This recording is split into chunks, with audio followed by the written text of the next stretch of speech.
أعوذ بالله من الشيطان الرجيم بسم الله الرحمن الرحيم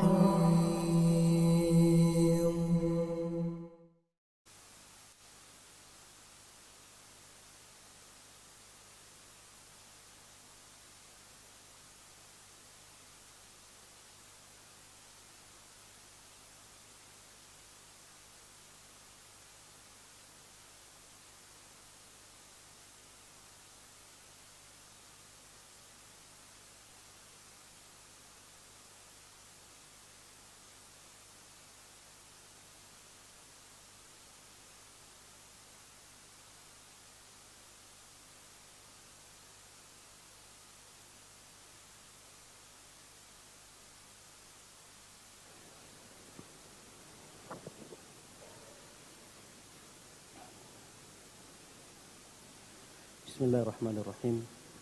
Assalamualaikum warahmatullahi wabarakatuh. Alhamdulillah wassalatu wassalamu ala Rasulillah wa ala alihi wa sahbihi wa man walah. Asyhadu an la ilaha illallah wahdahu la syarika lah wa asyhadu anna Muhammadan abduhu wa rasuluhu la nabiyya wa la rasula ba'dah. Amma ba'du, masyiral muslimin dan muslimat jamaah salat maghrib yang selalu dalam lindungan Allah Subhanahu wa taala. Marilah kita bersyukur kepada Allah Subhanahu wa taala atas limpahan nikmat yang tiada terhingga, terutama nikmat iman, nikmat Islam, nikmat menuntut ilmu, nikmat kesehatan dan juga jauh lebih penting daripada itu adalah nikmat istiqamah yang telah diberikan oleh Allah Subhanahu wa taala kepada kita. Semoga semua nikmat tersebut selalu dijaga oleh Allah Subhanahu wa taala dan terus ada pada diri kita semua sampai ajal menjemput kita. Amin ya rabbal alamin. Salawat serta salam semoga selalu tercurahkan untuk Nabi kita tercinta Nabi Muhammad sallallahu alaihi wasallam, untuk keluarga mereka, untuk keluarga beliau, untuk para sahabat dan seluruh siapa saja dari kaum muslimin yang mengikuti sunnah-sunnah Nabi sallallahu alaihi wasallam hingga hari kiamat kelak. Para hadirin dan hadirat oleh Allah Subhanahu wa taala, melanjutkan kajian kita pada pembahasan kitab Al-Adabul Mufrad, buah karya dari Al-Imam Al-Bukhari rahimahullahu ta'ala, di mana kita sampai pada bab yang ke-46. Bab yang ke-46, hadis yang ke-86. Bab yang menjelaskan hamlus sabi 'alal 'atiq, yaitu menggendong anak kecil di atas pundak, di atas bahu. Hadis ini diriwayatkan oleh Al-Imam Ahmad, Ibnu Hibban dan disahihkan oleh Syekh Al-Albani rahimahullahu taala. Hadis ini sampai kepada seorang sahabat yang mulia yang bernama Al-Barra. Kata Al-Barra, "Ra'aitu Nabi sallallahu alaihi wasallam wal Hasan salawatullahi alaihi." Kata Al-Barra mengatakan, aku melihat Nabi sallallahu alaihi wasallam dan Hasan. Siapa Hasan ini? Cucu Nabi sallallahu alaihi wasallam. Ala atiqihi. Hasan itu berada di atas bahu, di atas pundak Nabi sallallahu alaihi wasallam. Wa huwa yaqul, dan Nabi sallallahu alaihi wasallam pun berkata, Allahumma inni uhibbuhu fa ahibbah. Ya Allah, sesungguhnya aku mencintai cucuku ini, yaitu Hasan, maka jadikanlah orang-orang mencintai Hasan. Nah, ini hadis dapat kita ambil pelajaran di antara kecintaan orang tua atau kakek kepada anak atau kepada cucu. Dia menggendongnya. Terlihat Nabi sallallahu alaihi wasallam begitu dekat dengan cucu beliau. Karena kedekatan beliau dengan anaknya sudah tidak terlalu dekat lagi, disebabkan anak itu sudah besar. Apalagi anak itu sudah berkeluarga. Anak itu agak sungkan dan malu, manja kepada kedua orang tua tatkala mereka sudah beranjak dewasa. Namun, hal itu bisa berpindah kepada cucu, anak daripada anak kita. Ini bagian daripada kasih sayang orang tua atau kakek kepada cucunya. Bab ini tidak banyak pelajaran yang bisa kita ambil. Pelajaran yang lain yang mungkin kita bisa ambil adalah di mana Rasul sallallahu alaihi wasallam mendoakan cucunya ini yang bernama Al Hasan agar Allah menjadikan orang-orang mencintai Al Hasan ini. Ternyata doa Nabi ini dikabulkan oleh Allah Subhanahu wa taala. Tidak ada satupun dari kaum muslimin yang membenci Al Hasan. Tidak ada satupun dari kaum muslimin. Dari kelompok manapun. Anggaplah umat Islam itu terpecah belah menjadi sekian kelompok saat ini. Tidak ada di antara kaum muslimin yang membenci cucu Nabi yang bernama Al-Hasan ini. Ini pengkabulan dari doa Nabi sallallahu alaihi wasallam. Pelajaran yang berikutnya bisa kita ambil adalah kita sebagai orang tua, kita sebagai kakek senantiasa mendoakan anak atau cucu kita. Kalau bisa disebutkan di hadapan mereka, doakan anak kita, doakan cucu kita. Nabi SAW ketika beliau menggendong cucunya Al-Hasan, beliau tidak sungkan-sungkan berdoa kepada Allah, minta kepada Allahumma inni uhibbuhu fa'ahibbah. Ya Allah, aku mencintai cucuku ini, jadikanlah orang-orang mencintainya. Kita juga bisa mendoakan anak kita, cucu kita dengan doa-doa keseharian. Ya Allah, ini cucu saya ya Allah, jadikanlah ia barokah dimanapun dia berada. Ya Allah, ini anak saya, masih kecil, sambil menggendong, sambil mengajak dia main. Ya Allah, jadikanlah dia bermanfaat untuk banyak orang. Ya Allah, ini cucu saya, atau ini anak saya, mudahkanlah dia jalan untuk menuju kesuksesan akhiratnya ya Allah. Banyak doa-doa yang lain yang bisa keluar dari lisan kita sebagai orang tua. Doa orang tua tidak ada penghalang untuk pengijabahannya. Makanya dalam hadis Nabi SAW mengatakan di antara doa yang tidak tertolak adalah doa orang tua kepada anaknya. Baik itu doa keburukan, begitu juga doa kebaikan. Makanya jangan sampai orang tua bermudah-mudahan untuk mengucapkan kata-kata jelek, kata-kata buruk untuk anaknya. Khawatir ucapan itu akan menjadi doa dan dikabulkan oleh Allah Subhanahu wa taala. Dan yang akan rugi adalah anak kita ke depannya. Kita sebagai orang tua khawatir menyesal dengan ucapan kita, lalu ucapan itu menjadi doa dikabulkan oleh Allah Subhanahu wa taala. Ini beberapa pelajaran dari hadis yang pendek ini. Kita berpindah kepada judul yang berikutnya, yaitu bab yang ke-47. Al-waladu qurratul ain. Anak itu adalah penyejuk mata. Al-waladu qurratul ain. Anak adalah qurratul ain, penyejuk mata. Bab ini terdapat satu hadis di dalamnya. Hadis nomor 87. Hadis nomor 87. Hadis ini diriwayatkan oleh Imam Ahmad, Ibnu Hibban, sahih oleh Syekh Al-Albani rahimahullah taala. Hadis ini sampai kepada sahabat yang mulia yang bernama Abdurrahman bin Jabir bin Nafir. Hadis ini diriwayatkan dari ayahnya, Jabir. Lalu ayahnya berkata, "Jalasna ilal Miqdad." Ibn al-Aswad. Miqdad ini adalah sahabat Nabi sallallahu alaihi wasallam. Sahabat Nabi yang melihat Nabi, yang pernah duduk bersama Nabi, yang mendengarkan sabda Nabi, ikut duduk ngaji bersama Nabi sallallahu alaihi wasallam. Ini adalah Miqdad bin al-Aswad. Nah, ada seorang yang bernama Jabir meriwayatkan hadis ini. Ketika itu saya duduk bersama Miqdad di suatu hari. Famarra bihi rajulun. Lalu kemudian lewatlah seorang laki-laki. Bertemu dengan Miqdad tadi. Fatuba lihataini al-ainaini allataini ra'ata Rasulullah sallallahu alaihi wasallam. Beruntunglah dua mata yang telah melihat Nabi sallallahu alaihi wasallam. Kata seorang yang tadi melewati Miqdad. Bisa dipahami sampai di sini kisahnya? Ini kisahnya agak panjang, tapi kita harus pelan-pelan dari awal supaya kisahnya bisa nyambung.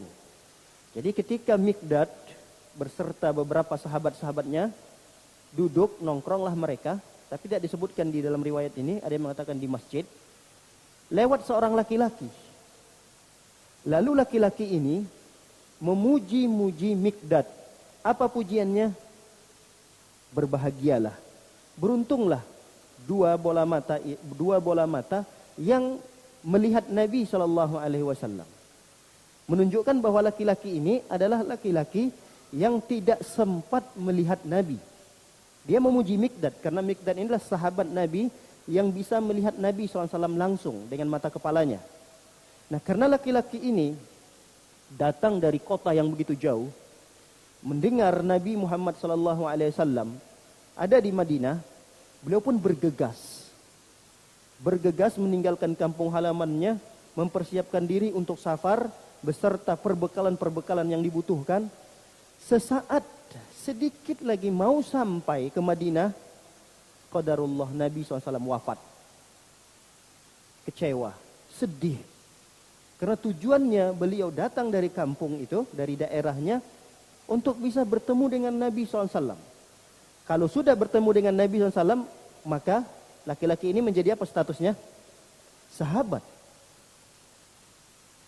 Ketika menjadi sahabat Nabi SAW, tentu ada kemuliaan-kemuliaan yang akan didapatkan. Yang tidak akan mungkin didapatkan oleh orang yang tidak melihat langsung Nabi. Sahabat Nabi SAW, ketika mereka berinfak, anggaplah dalam sebuah hadis itu, lau anfaqa, jika kalian menginfakkan emas sebesar gunung, bukan tanggung-tanggung, sebesar gunung, belum bisa mengalahkan infaknya para sahabat segenggam ini dari emas. Ini menunjukkan bahwa betapa mulianya para sahabat Nabi SAW. Nah, kemuliaan para sahabat itu beliau ingin dapatkan. Tapi sesaat beliau belum sampai ke Madinah, terdengarlah berita Nabi SAW meninggal dunia. Tapi mau nggak mau beliau tetap harus melanjutkan perjalanan. Lalu bertemulah dengan sahabat Nabi SAW yang bernama Mikdad ini. Baik. Nah, ketika bertemu dengan Mikdad, tentu beliau memuji-muji para sahabat. Di antaranya adalah Mikdad ini. Beruntunglah, berbahagialah dua mata yang telah melihat Nabi SAW. Wallahi, kata beliau, lawadidna anna ra'ayna ma ra'aita. Sungguh kami yang datang ini pengen sekali melihat apa yang kalian lihat. Apa yang engkau lihat, wahai Mikdad. Wa syahidna ma syahidta. Kami pengen sekali menyaksikan apa yang engkau saksikan, wahai Mikdad. Fastughdiba. Tiba-tiba Mikdad terlihat dari wajahnya marah. Faja'altu a'jab ma qala illa khairah. Yang meriwayatkan hadis ini, siapa yang meriwayatkan hadis ini tadi? Abdurrahman bin Jabir. Nah, ini harus diingat lagi nih. Yang meriwayatkan hadis ini adalah Abdurrahman bin Jabir. Abdurrahman bin Jabir ketika itu duduk dekat Mikdad. Ketika ucapan itu keluar, lalu terlihat dari wajah Mikdad ini bahwa beliau memasang wajah marah kepada laki-laki yang memuji-muji tadi. Nah, kata periwayat hadis ini mengatakan, faja'altu a'jab ma qala illa khairah. Aku kaget, kata Abdurrahman bin Jabir. Sesungguhnya laki-laki itu tidak berkata kecuali perkataan yang baik. Apa kesalahan? Dari sisi mana perkataan seorang laki-laki itu salah? Dia memuji bahwa beruntunglah para sahabat yang bertemu dengan Nabi. Menyaksikan Nabi, mungkin ikut ngaji bersama Nabi, melihat langsung Nabi Muhammad SAW. Beruntunglah mereka. Kami pengen seperti itu. Pengen kami seperti itu. Tidak ada kata-kata yang salah, kata periwayat hadis ini. Abdurrahman bin Jabir. Summa aqbala alaihi. Lalu kemudian Mikdad datang, mendatangi laki-laki tersebut dan mengatakan, ma yahmilur rajula ala an yatamanna mahdaran ghayyabahu Allahu anhu. Apa yang mendorong laki-laki ini untuk berharap agar dia bisa didatangkan oleh Allah sesuatu yang sudah dihilangkan. Sesuatu yang sudah dihilangkan oleh Allah, kenapa dia berharap untuk didatangkan? Suatu hal tidak mungkin. Nabi Muhammad SAW sudah meninggal dunia. Dia berharap untuk bisa bertemu dengan Nabi SAW. Enggak mungkin. Kata Mikdad mengatakan, apa yang mendorong laki-laki ini? Kok bisa dia berharap, berangan-angan agar Allah menghadirkan sesuatu yang sudah dihilangkan oleh Allah Subhanahu wa taala. La yadri law syahidahu kaifa yakunu fi. Dia tidak tahu, laki-laki ini tidak tahu. Andai kata dia menyaksikan Nabi SAW, bagaimana kondisinya ketika itu? Wallahi, laqad hadara Rasulullah sallallahu alaihi wasallam aqwamun kabbahumullahu ala manakhirihim fi jahannam. Demi Allah, kata Mikdad, betapa banyak kaum, tidak hanya satu orang, sekelompok kaum yang bertemu dengan Nabi SAW, yang hadir menyaksikan Nabi SAW, tapi mereka itu diseret oleh Allah Subhanahu wa taala dan dilemparkan ke neraka Jahannam. Lam yujibuhu wa lam yusaddiquhu, dikarenakan tidak menjawab dakwah Nabi dan tidak membenarkan dakwah Nabi sallallahu alaihi wasallam. Betapa banyak orang-orang yang hidup di zaman Nabi sallallahu alaihi wasallam yang mereka malah dilemparkan oleh Allah dalam neraka Jahannam. Banyak. Bahkan paman Nabi sallallahu alaihi wasallam sendiri, Abu Lahab, diabadikan oleh Allah Subhanahu wa taala, tabbat yada abi lahabin watab. Bukan hanya sekedar melihat Nabi, bukan hanya sekedar menyaksikan Nabi, masih ada hubungan darah dengan Nabi, belum tentu beriman kepada Nabi sallallahu alaihi wasallam. Artinya Mikdad ini ingin menasihati laki-laki tersebut. Andai kata dia berada melihat Nabi SAW, menyaksikan Nabi SAW, dia belum tentu berada di pihak Nabi SAW. Apalagi di awal-awal Islam itu datang, di mana para pemeluk agama Islam ditindas, dicaci, dimaki, bahkan ada yang sampai dibunuh. Kalau kondisi yang seperti ini, bisa jadi yang tadinya pengen beriman kepada Nabi mulai takut, khawatir, karena nyawa taruhannya. Bisa jadi dia akan berpihak kepada orang kafir Quraisy. Makanya Mikdad menasihati, awala tahmadullah, kenapa kalian tidak memuji Allah? Bersyukur kepada Allah. Bersyukurlah kepada Allah Azza wa Jalla. Akhrajakum la ta'rifuna illa rabbakum. Kalian terlahirkan, tidaklah kalian mengenal kecuali Allah. Artinya seperti kita saat ini. Jangan sekali-kali berangan-angan untuk bisa bertemu dengan Nabi Shallallahu Alaihi Wasallam. Enak ya kalau jadi sahabat, kita bisa bertemu dengan Rasulullah, kita bisa melihat akhlak Rasulullah, bisa duduk di majelis Rasulullah, mendengarkan Rasul Sallallahu Alaihi Wasallam, bagaimana keseharian Rasul Sallallahu Alaihi Wasallam. Enak, sepertinya enak hidup di zaman Rasulullah. Enggak boleh. Walaupun baik, maksud kita baik, pengen bertemu Rasulullah. Siapa yang tidak rindu, siapa yang tidak cinta kepada Rasul Sallallahu Alaihi Wasallam? Kata Al-Mikdad mengatakan, kalian bersyukur kepada Allah. Apalagi kita saat ini. Kita terlahir dari kedua orang tua yang sudah mentauhidkan Allah. Secara otomatis, seorang anak yang terlahir dari kedua orang tua yang muslim dan muslimah, dia terlahir dalam kondisi muslim. Secara otomatis. Tidak perlu lagi anak itu diucapkan 2 kalimat syahadat. Nanti kalau anak itu sudah besar, tidak perlu dia mengucapkan 2 kalimat syahadat. Langsung secara otomatis anak tersebut berada pada agama Islam. Ini suatu kenikmatan yang sangat besar. Lahir dalam kondisi sudah mengenal Allah. Fatusaddiquna bima jaa bihi fi fatratin wa jahiliyah. Kata beliau, fatusaddiquna bima jaa bihi nabiyyukum sallallahu alaihi wasallam qad kufitumul bala bighairikum. Kalian tinggal membenarkan Nabi saja. Saat ini kita tinggal membenarkan apa yang diucapkan Nabi, mengamalkan apa yang diperintahkan Nabi SAW dari sunnah-sunnahnya, meninggalkan apa yang dilarang oleh Nabi SAW. Tinggal itu saja tugas kita. Tidak lebih berat dibandingkan dengan para sahabat yang butuh perjuangan. Mereka dulu memperjuangkan agama Islam ini. Berkorban harta, berkorban nyawa, berkorban waktu.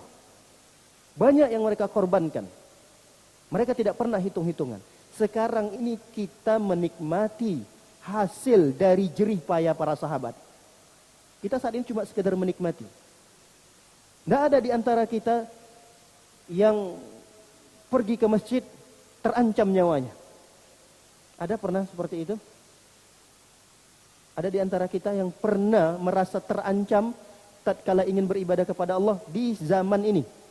Ada yang pernah? Tidak ada. Dengan begitu amannya, begitu nyamannya, begitu tentramnya umat Islam beribadah kepada Allah Subhanahu wa taala tanpa ada gangguan.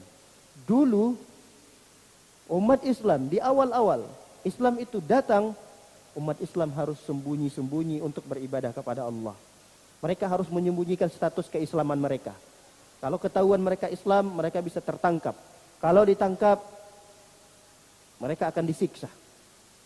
Ada yang sampai dibunuh oleh tuannya. Dan seterusnya. Nah, kita tinggal melanjutkan perjuangan mereka. Perjuangan-perjuangan para sahabat ini. Kita jangan hanya sekedar menikmati apa yang mereka perjuangkan. Kita juga harus memperjuangkan. Kita juga harus merelakan untuk berkorban pemikiran. Kalau kita punya ide yang cemerlang, bagaimana caranya misalnya dakwah ini terus berkesinambungan kajian-kajiannya dan begini begitu, apa yang harus dilakukan. Ide-ide yang seperti ini bagus. Luangkan waktu kita, korbankan waktu kita untuk kemajuan dakwah, untuk kemajuan Islam, untuk memakmurkan masjid. Luangkan waktu. Karena ketika kita berjuang saat ini, ingat, anak cucu kita ke depan yang akan memanen hasil itu. Tapi kalau sekarang kita tidak ada perjuangan, hanya sekedar memakan hasil dari perjuangan kakek, nenek, moyang kita dulu, jangan harap anak cucu kita akan memanen hasil. Karena kita tidak pernah nanam. Makanya kita harus bercocok tanam dari sekarang. Biarlah bersusah payah kita saat ini. Kita harus mengorbankan harta kita, pikiran kita, mungkin kesehatan kita, waktu kita, dan seterusnya. Supaya apa yang kita tanam saat ini akan dipetik hasilnya oleh anak cucu kita. Nah, disinilah Miqdad ingin menasihati kita. Kata beliau, kalian tinggal benarkan saja Nabi SAW. Tinggal amalkan saja sunnah-sunnah Nabi SAW. Itu sudah cukup bagi kalian. Itu sudah cukup bagi kalian.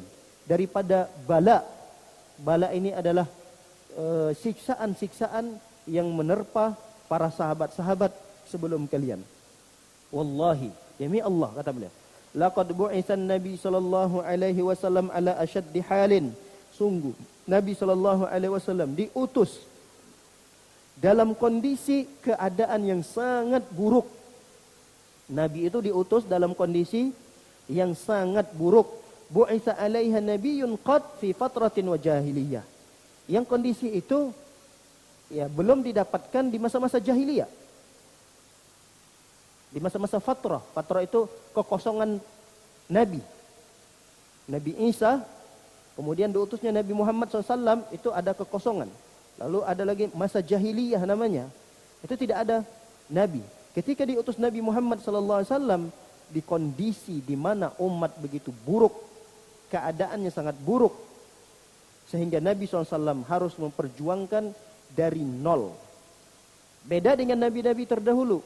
Mereka hanya sekedar melanjutkan dakwah Nabi dan Rasul sebelumnya. Diutus Nabi sesudahnya, tinggal melanjutkan saja. Tapi Nabi SAW ada masa kekosongan di sana, yang dimana umat ketika itu sudah merubah agama Nabi Ibrahim. Nabi Ibrahim yang ketika mengajarkan umatnya untuk mentauhidkan Allah, menjauhkan syirik, ternyata ajaran itu sudah dirubah. Ketika itu umat-umat menyembah berhala, menyembah patung-patung. Ini berat sekali, kondisi seperti ini sangat berat. Kondisi mereka menyembah berhala ini bukan dalam waktu yang baru, tidak. Bukan dalam waktu 10 tahun yang lalu, atau mungkin 20 tahun. Sudah ratusan tahun kondisi seperti ini. Gimana cara untuk merubahnya? Tradisi yang sudah mendarah daging pada suatu komunitas masyarakat, lalu ingin dirubah. Berat.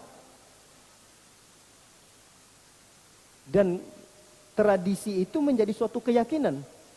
Kalau hanya sekedar tradisi-tradisi biasa mungkin mudah untuk dijelaskan. Ini tidak baik, ini tidak bagus, begini-begini, bisa dijelaskan. Tapi kalau suatu tradisi itu sudah mendarah daging dan sudah diyakini menjadi suatu keyakinan, nah ini sudah berat untuk merubahnya. Inilah kondisi di mana Nabi Shallallahu Alaihi Wasallam diutus oleh oleh Allah Subhanahu Wa Taala. Ma yarawna anna dinan afdal min ibadatil asnam. Karena di saat itu tidak ada agama yang lebih baik daripada agama yang menyembah berhala. Subhanallah. Kata Miqdad meriwayatkan, di zaman Nabi sallallahu alaihi wasallam, di awal-awal diangkat menjadi rasul, tidak ada agama yang lebih baik di saat itu kecuali agama yang menyembah berhala. Ini kan kondisi yang begitu buruk di mana Rasul sallallahu alaihi wasallam harus diutus di masa-masa itu. Faja'a bi furqan. Lalu Nabi sallallahu alaihi wasallam datang dengan furqan.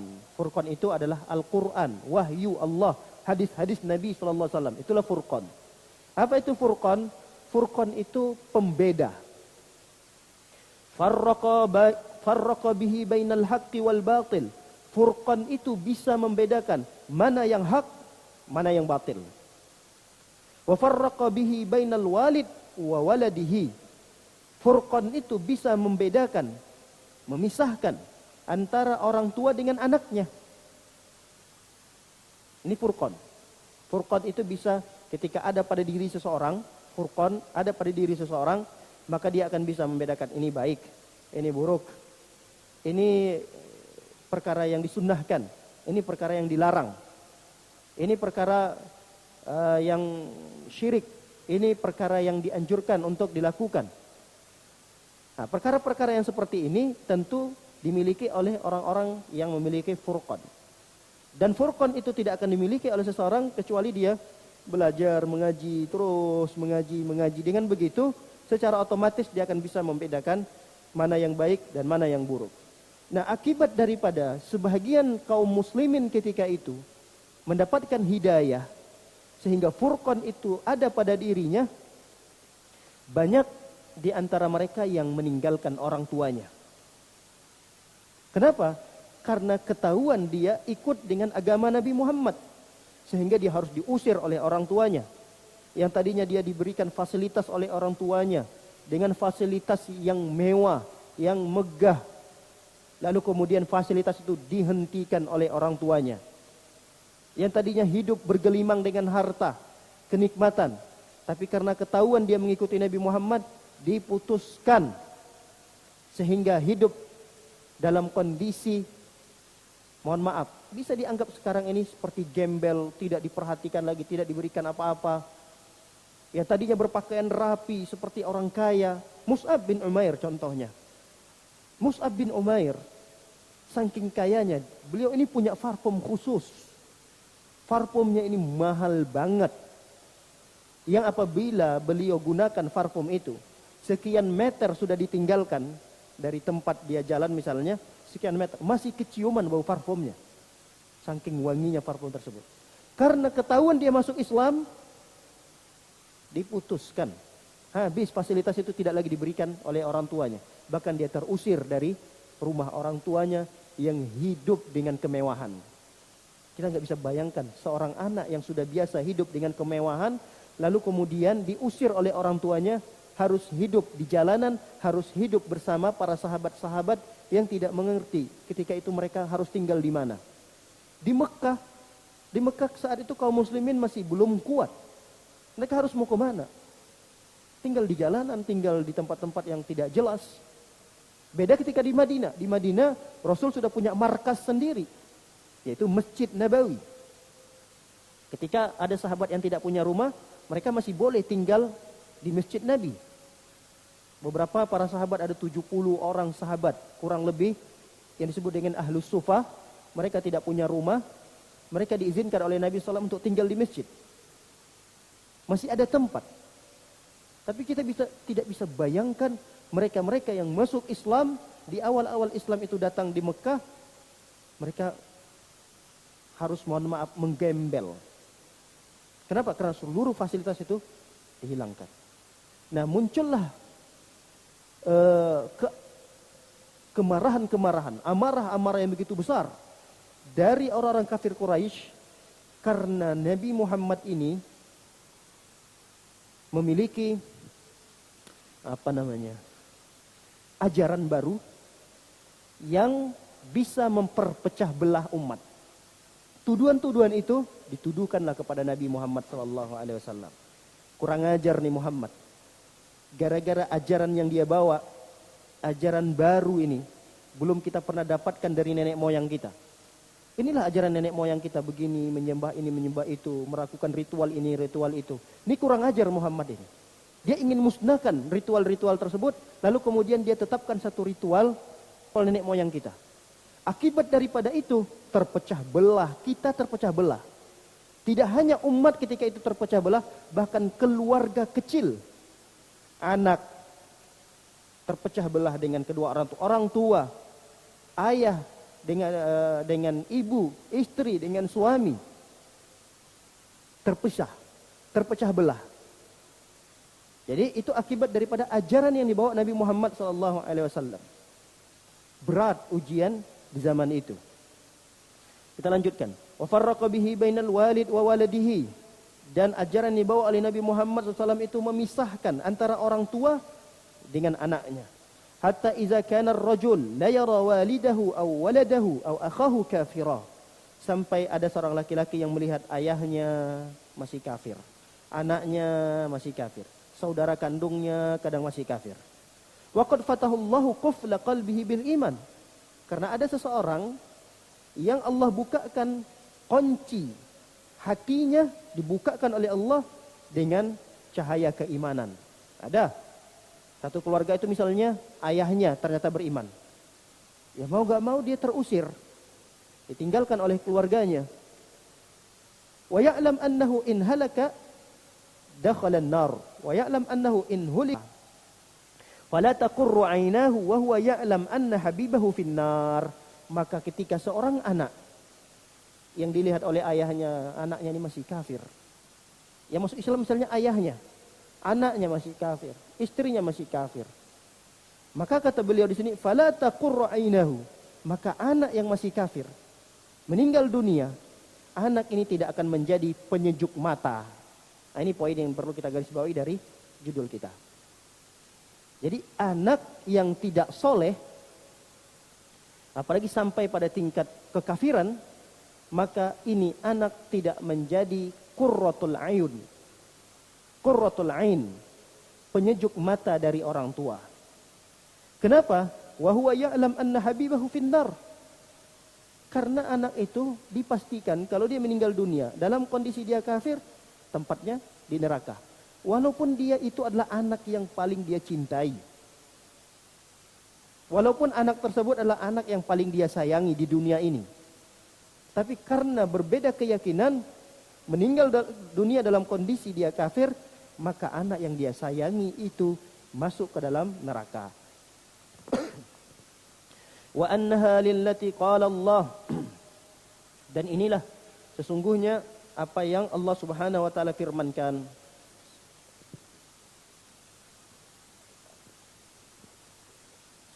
Walladzina yaquluna rabbana hab lana min azwajina wa dzurriyyatina qurrata a'yun waj'alna lil muttaqina imama. Inilah yang dimaksud oleh Allah Subhanahu wa taala anak yang qurratul a'yun itu, qurratul ain atau qurratul a'yun, yaitu anak-anak yang soleh.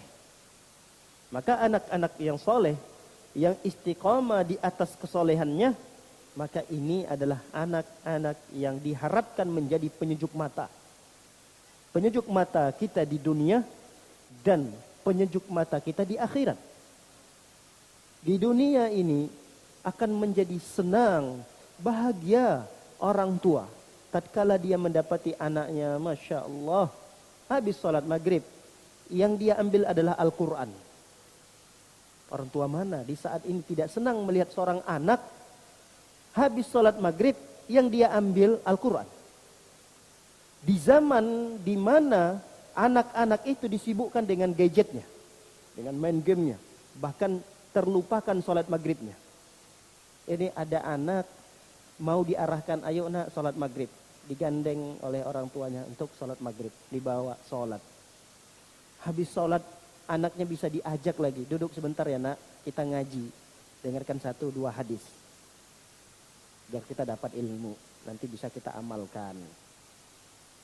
Kemudian pulang masih kita lihat melakukan kesolehan-kesolehan yang lain. Orang tua mana yang tidak senang melihat kondisi anaknya seperti ini? Bahagianya luar biasa. Andai kata anaknya ini, kondisinya seperti ini, anaknya ingin ditukarkan misalnya dengan 3 mobil Alphard, dia gak akan mau. Gak bakalan mau. Tukar dong, anak kamu ini soleh sekali, baik, Masya Allah, akhlaknya. Mau gak saya tukar dengan 3 mobil Alphard? Gak mau. Kenapa? Karena ini anak adalah penyejuk matanya, kebahagiaan hidupnya, penghilang rasa keletihan. Ya mungkin selama ini dia menafkahi anaknya, menyekolahkan anaknya, sekolahnya begitu mahal misalnya. Yang penting anak ini bisa menjadi anak yang soleh. Dia capek untuk mencari nafkah tersebut. Tapi rasa capeknya bisa hilang ketika melihat anaknya dalam kondisi yang soleh seperti itu. Baik, ini adalah hadis yang keberapa tadi ini? Ke-87. Baik, kita masuk kepada bab yang berikutnya, bab yang ke-48. Man da'a li sahibihi an akthir ma lahu wa waladahu. Bab yang menjelaskan tentang dianjurkan untuk Allah memperbanyak harta dan anaknya. Jadi di sini ada satu bab ini menganjurkan agar seseorang itu mendoakan temannya, sahabatnya, agar Allah memberikan harta dan anak yang banyak.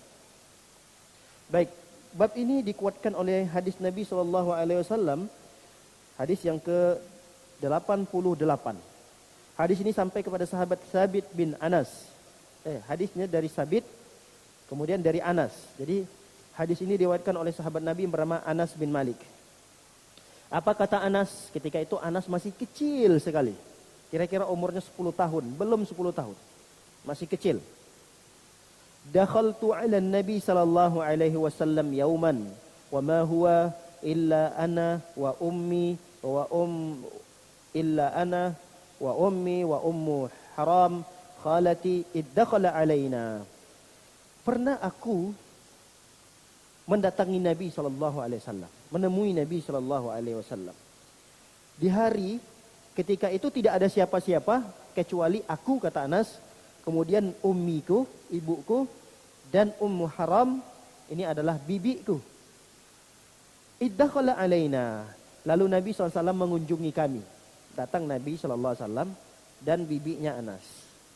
Faqala lana, lalu Rasul SAW berkata kepada kami, ala usalli bikum, apakah kalian mau aku salat di rumah kalian? Jadi Nabi SAW menawarkan untuk salat di rumah Anas bin Malik ini. Wazalika fi ghairi waqti salah. Salat yang dilakukan oleh Nabi SAW ketika itu adalah bukan salat yang 5 waktu. Karena salat 5 waktu dikerjakan di masjid. Jadi ini salat yang dikerjakan oleh Nabi SAW bukan di waktu salat yang 5 yang diwajibkan oleh Allah SWT. Bisa jadi salat duha karena datangnya di pagi hari. Atau salat apa saja yang mungkin diminta Rasul supaya salat di rumah tersebut. Faqala rajulun minal qaum. Maka ada seorang laki-laki dari kaum berkata, fa aina yaj'al Anasan minhu? Ya Rasulullah, kalau Rasul salat lalu ikut berjamaah Anas anak kecil tadi, Anas ini diletakkan di posisi mana? Lalu Rasul SAW menjawab, ja'alahu an yaminihi summa shalla bina summa da'a lana ahlal bait. Lalu Anas menjawab, ketika itu Anas di posisi mana ketika salat bersama Nabi berjamaah, kalau laki-laki berdua. Rasul SAW kita itu menjadikan aku, meletakkan aku di sebelah kanannya. Jadi Nabi meletakkan, memposisikan Anas bin Malik di sebelah kanan. Summa shalla bina. Lalu Rasul pun salat mengimami kami. Nah, sampai di sini kita paham bahwa kalau salat berjamaah terdiri dari dua orang, posisi makmum itu berada di sisi sebelah kanan imam dan tidak perlu dia mundur sedikit. Apalagi sampai berdiri di belakang imam. Karena ada yang sebagian dia malah berdirinya di belakang imam. Berdirinya yang benar menurut hadis yang diriwayatkan oleh Al-Imam Muslim ini, berdirinya di samping kanan imam persis. Tidak perlu ada jarak atau tidak perlu makmum itu sedikit mundur, tidak perlu. Walaupun ada sebagian mazhab yang berpendapat seperti itu, ya minimal satu langkah lah supaya membedakan posisi mana imam mana makmum. Jadi kalau ini kaki imam, ya satu langkah lah di sinilah atau sedikit di sinilah. Nah, kalau kita melihat hadis ini, Rasul mengajarkan bahwa makmum itu persis sejajar dengan imam. Summa da'alana ahlal bait bikulli khairin min khairid dunya wal akhirah. Sehabis salat Nabi SAW mendoakan penghuni rumah itu dengan doa-doa kebaikan untuk dunia ini dan akhirat. Doa kebaikan di dunia dan di akhirat. Faqalat ummi. Lalu ibuku berkata, ya Rasulullah,